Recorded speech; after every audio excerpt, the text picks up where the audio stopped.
Hate crime is what a person feels if they're being attacked because of their age, disability, gender, sex or religious belief. We've been able to hold Hate Crime Awareness Week from Monday the 13th of August to Friday the 17th, and that's at all our area offices. When we started the campaign, we did quite intensive consultations with residents, staff and community groups, and it was really overwhelming, the fact that people were unaware of what constituted a hate crime. And I think one of the biggest things was 90% or 99% of the people we interviewed had either experienced it themselves or knew somebody that had experienced it. When we interviewed some of the residents, they informed us that people were spitting at them and goading their dog at them. These were Somali women who were telling their own personal stories of walking through the park with their kids and they were being spat at. They didn't realise the severity of what was happening to them. But when we raised the awareness about hate crime, we told them that that was a hate incident which they could have reported as a hate crime. 9 o'clock, I looked through the window and there was a man and a woman. And I said, "Didn't you see that the car is in the drive? Didn't you see it was a driveway? Why did you park across the drive?"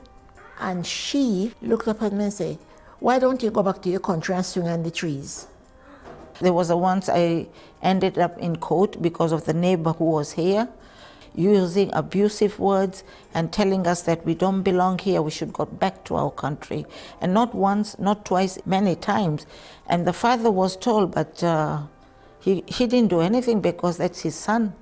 And then it took a while when Mosscare took over and they made him not to come to this area. And the father was given a warning that he'll be evicted. And the thing that stopped. I had quite a few experiences as an adult. People think that they have free rein to come up to you and make comments. They'll make comments in public. They'll shout out when they see you. That woman's got a plastic arm, so everybody will turn round and look at you. And you're just trying to go about your daily business like everybody else.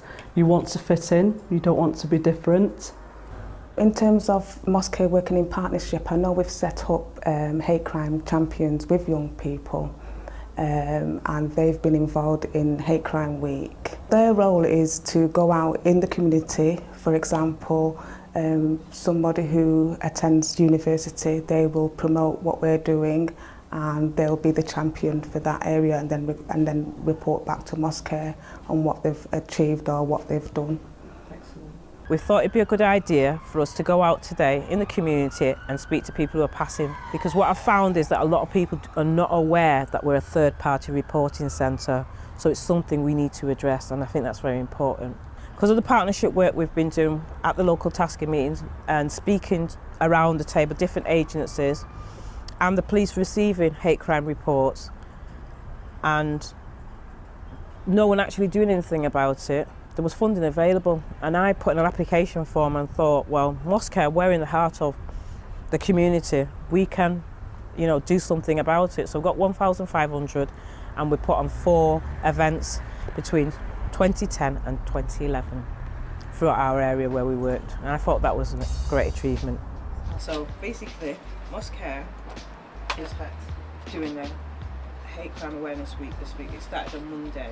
Have you heard about our Mosscare's previous hate? The most important thing about this CD, people can take it away and they can listen to it at their own pace and in 22 different languages, because the best way to explain something, if English is not your first language, is in your own language. This CD gives you that clear step-by-step guide what hate crime is.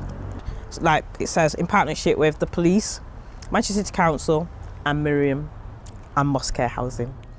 The way forward for Mosscare is to build on the success, what we're currently doing, and hopefully with raising hate crime awareness, it will prevent the hate crime. And I think preventing it is one of the best ways of stamping out hate crime.